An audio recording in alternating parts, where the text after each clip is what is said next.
ನಾಲಿಗೆ ಹರಿಬಿಟ್ಟ ಹರೀಶ್ ಪೂಂಜಾ ಒಂದೇ ವರ್ಷದಲ್ಲಿ 4 ಎಫ್ಐಆರ್. ಕರ್ತವ್ಯ ನಿರತ ಪೊಲೀಸ್ ಅಧಿಕಾರಿಗಳಿಗೆ ನಿಂದಿಸಿದ್ದಾರೆ ಬೆಳ್ತಂಗಡಿಯ ಬಿಜೆಪಿ ಶಾಸಕ ಹರೀಶ್ ಪೂಂಜಾ.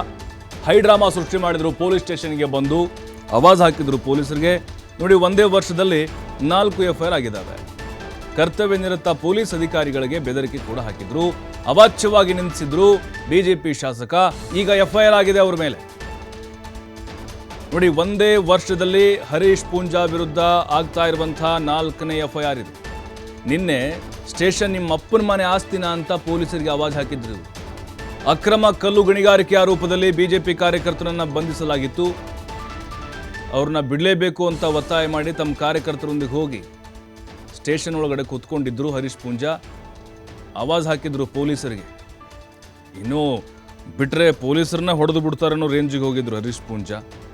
ಪೊಲೀಸರು ಕೂಡ ಅಲ್ಲಿ ಮೂಕ ಪ್ರೇಕ್ಷಕರಾಗಿ ನಿಂತ್ಕೊಂಡಿದ್ರು. ಸಿದ್ದರಾಮಯ್ಯ ವಿರುದ್ಧವಾಗಿ ಮಾತನಾಡಿದ್ರು. ನಿಮ್ಗೆ ನೆನಪಿರ್ಬೋದು, 24 ಹಿಂದೂ ಕಾರ್ಯಕರ್ತರನ್ನು ಕೊಲೆ ಮಾಡಿದ್ದಾರೆ ಅನ್ನುವಂಥ ಒಂದು ಹೇಳಿಕೆ, ವಿವಾದಾತ್ಮಕ ಹೇಳಿಕೆ, ಅದು ಕೂಡ ಕಾಂಟ್ರವರ್ಷಿಯಲ್. ಆಮೇಲೆ ಅರಣ್ಯ ಅಧಿಕಾರಿಗಳ ಕರ್ತವ್ಯಕ್ಕೂ ಕೂಡ ಅಡ್ಡಿಪಡಿಸಿದ್ರು.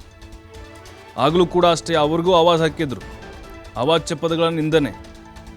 ಈಗ ನೋಡಿದ್ರೆ ಅವರೊಬ್ಬ ಯಾರೋ ಕಾರ್ಯಕರ್ತ ಅಲ್ಲಿ ಅಕ್ರಮ ಕಲ್ಲು ಗಣಿಗಾರಿಕೆ ಪ್ರಕರಣದಲ್ಲಿ ಎಫ್ಐಆರ್ ಆಗಿ ಅವನನ್ನು ಬಂಧಿಸಲಾಗಿತ್ತು. ಅವರ ಪರವಾಗಿ ಹೋಗಿ ವಕಾಲತ್ತು ವಹಿಸಿಕೊಂಡು ಸ್ಟೇಷನ್ ಒಳಗಡೆ ಹೈಡ್ರಾಮವನ್ನು ಸೃಷ್ಟಿ ಮಾಡಿದರು. ಈಗ 4ನೇ ಎಫ್ಐಆರ್ ಆಗಿದೆ ಹರೀಶ್ ಪೂಂಜಾ ವಿರುದ್ಧ. ನೋಡಿ, ಒಬ್ಬ ಜನಪ್ರತಿನಿಧಿಯಾಗಿ ಸರ್ಕಾರಿ ಅಧಿಕಾರಿಗಳ ಕರ್ತವ್ಯದಲ್ಲಿ ಹಸ್ತಕ್ಷೇಪ ಮಾಡೋದಲ್ಲದೆ ಅವರಿಗೆ ಅವಾಚ್ಯವಾಗಿ ಬೈದು ಅವರ ಕರ್ತವ್ಯಕ್ಕೆ ಅಡ್ಡಿಪಡಿಸೋದು. ನೋಡಿ, ಹೊಡೆಕೆ ಬರ್ತಾರೇನೋ ಅನ್ನೋ ರೇಂಜಿಗೆ ಹೋಗ್ತಾ ಇದ್ದಾರೆ. ಇದು ಸರ್ವೇ ಸಾಮಾನ್ಯ ಆ ಭಾಗದಲ್ಲಿ, ಬೆಳ್ತಂಗಡಿಯಲ್ಲಿ. ಹಾಗಾಗಿ ಸಾರ್ವಜನಿಕ ವಲಯದಲ್ಲೂ ಕೂಡ ಆಕ್ರೋಶಗಳು ವ್ಯಕ್ತವಾಗ್ತಾ ಇದೆ. ಪೊಲೀಸ್ ಅಧಿಕಾರಿಗಳನ್ನು ಅವ್ರ ಪಾಡಿಗೆ ಅವ್ರಿಗೆ ಕೆಲಸ ಮಾಡೋಕ್ಕೂ ಕೂಡ MLA ಬಿಡ್ತಾ ಇಲ್ಲ ಅಂತ ಅನ್ನಿಸ್ತಾ ಇದೆ ನಮಗೆ.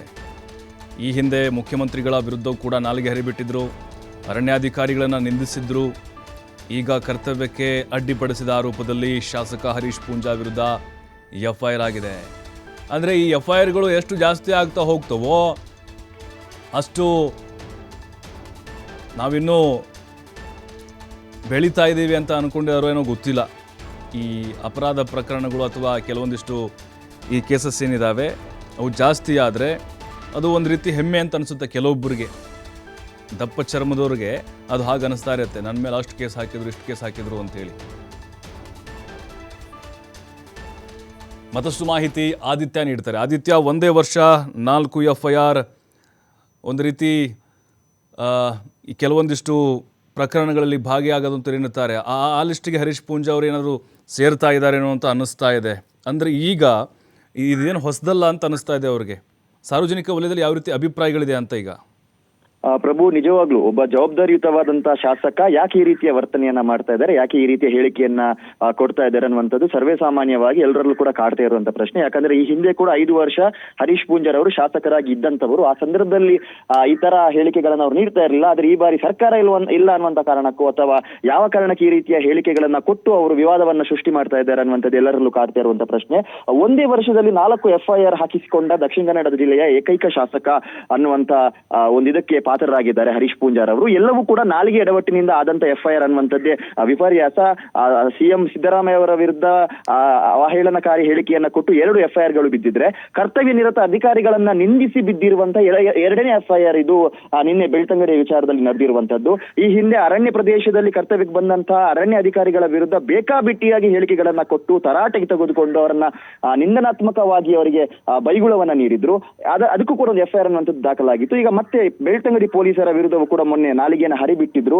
ಏನು ಬಿಜೆಪಿ ಕಾರ್ಯಕರ್ತನ ಒಂದು ಬಂಧನವಾಗಿತ್ತು, ಆ ಸಂದರ್ಭದಲ್ಲಿ ಅಲ್ಲಿ ಹೋಗಿ ಅದನ್ನ ಬಿಡುಗಡೆ ಮಾಡಬೇಕು ಅನ್ನುವಂತ ಹೇಳಿಕೆಗಳನ್ನ ಕೊಡುವಂತಹ ಬರದಲ್ಲಿ ಪೊಲೀಸ್ ಅಧಿಕಾರಿಗಳಿಗೆ ಈ ಸ್ಟೇಷನ್ ಏನು ನಿಮ್ಮ ಅಪ್ಪನ ಮನೆ ಆಸ್ತಿ ಅನ್ನುವ ರೀತಿಯ ಒಂದು ನಿಂದನಾತ್ಮಕ ಪದವನ್ನ ಬಳಕೆ ಮಾಡಿ ಅವರನ್ನ ಅವಹೇಳನ ಮಾಡಿದ್ದಾರೆ, ಆ ಕರ್ತವ್ಯಕ್ಕೆ ಅಡ್ಡಿ ಮಾಡಿದ್ದಾರೆ. ಈ ಹಿನ್ನೆಲೆಯಾಗಿ ಈಗ ನಿನ್ನೆ ಇನ್ನೊಂದು ಎಫ್ಐಆರ್ ಹರೀಶ್ ಪೂಂಜಾರ್ ಅವರ ವಿರುದ್ಧ ದಾಖಲಾಗಿರುವಂತದ್ದು. ಒಬ್ಬ ಜನಪ್ರತಿನಿಧಿಯಾಗಿ ಸಮಾಜಕ್ಕೆ ಯಾವ ರೀತಿಯ ಸಂದೇಶವನ್ನ ಹರೀಶ್ ಪೂಂಜಾರ್ ಅವರು ಕೊಡ್ತಾ ಇದ್ದಾರೆ, ಅದು ಕೂಡ MLA ಆಗುವ ಮುಂಚೆ ಅವರೊಬ್ಬ ವೃತ್ತಿಯಲ್ಲಿ ನ್ಯಾಯವಾದಿ ಆಗಿದ್ದಂಥವರು, ಕಾನೂನಿನ ಅಪಾರವಾದ ಜ್ಞಾನವನ್ನ ಹೊಂದಿರುವಂತವರು.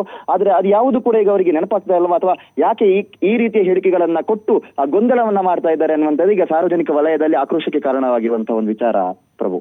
ಅಂದರೆ ಆದಿತ್ಯ, ಈಗ ಹೋರಾಟವನ್ನು ಮಾಡೋದು, ಅದ್ರ ಮೇಲೆ FIRಗಳಾಗೋದು, ಜೈಲಿಗೆ ಹೋಗೋದು, ಆ ರೀತಿ ಆಯಾಮದಲ್ಲಿ ಹೋರಾಟ ಮಾಡಿದರೆ ಒಂದು ರೀತಿ ಅದಕ್ಕೆ ಅರ್ಥ ಬರುತ್ತೆ. ಆದರೆ ಈ ರೀತಿ ವಿವಾದವನ್ನು ಮೈಮೇಲೆ ಎಳ್ಕೊಂಡು ಬೇರೆಯವ್ರ ನಿಂದನೆ ಮಾಡಿ ಸಾರ್ವಜನಿಕ ಜೀವನದಲ್ಲಿ ಇದ್ಕೊಂಡು ಈ ರೀತಿ FIRಗಳಾಗ್ಬಿಟ್ರೆ ಸಹಜವಾಗಿ ಅದು ವೈಯಕ್ತಿಕ ಜೀವನಕ್ಕೂ ರಾಜಕೀಯ ಜೀವನಕ್ಕೂ ಕೂಡ ಒಂದು ಎಫೆಕ್ಟ್ ಆಗುತ್ತೆ ಅಂತ.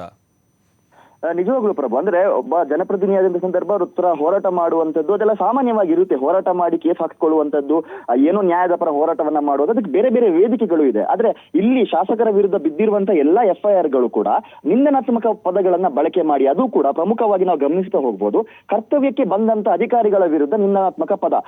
ಅಲ್ಲಿ ಕಳಂಜದಲ್ಲಿ ಏನೋ ಒಂದು ಪ್ರಕರಣ ನಡೆದಿತ್ತು, ಅದು ಒಂದು ತಾರ್ಕಿಕ ಅಂತ್ಯವನ್ನ ಪಡೆಯುವ ಮುಂಚೆನೆ ಅಧಿಕಾರಿಗಳ ಮೇಲೆ ಬೇಕಾಬಿಟ್ಟಿಯಾಗಿ ಹೇಳಿಕೆಗಳನ್ನ ಕೊಡೋದು, ಅವರನ್ನ ಬೈಯೋದು, ನಿಂದನೆ ಮಾಡೋದು. ಮೊನ್ನೆ ಕೂಡ ಬೆಳ್ತಂಗಡಿಯಲ್ಲಿ FIR ದಾಖಲಾದಂತ ಹಿನ್ನೆಲೆ, ಅಂದ್ರೆ ತಹಶೀಲ್ದಾರ್ ನೇತೃತ್ವದಲ್ಲಿ ಹೋಗಿ ಅಲ್ಲಿ ದಾಳಿ ಆಗಿತ್ತು. ಆ ದಾಳಿಯ ಕಾರಣದಿಂದ ಪೊಲೀಸರು FIR ದಾಖಲು ಮಾಡಿರ್ತಾರೆ.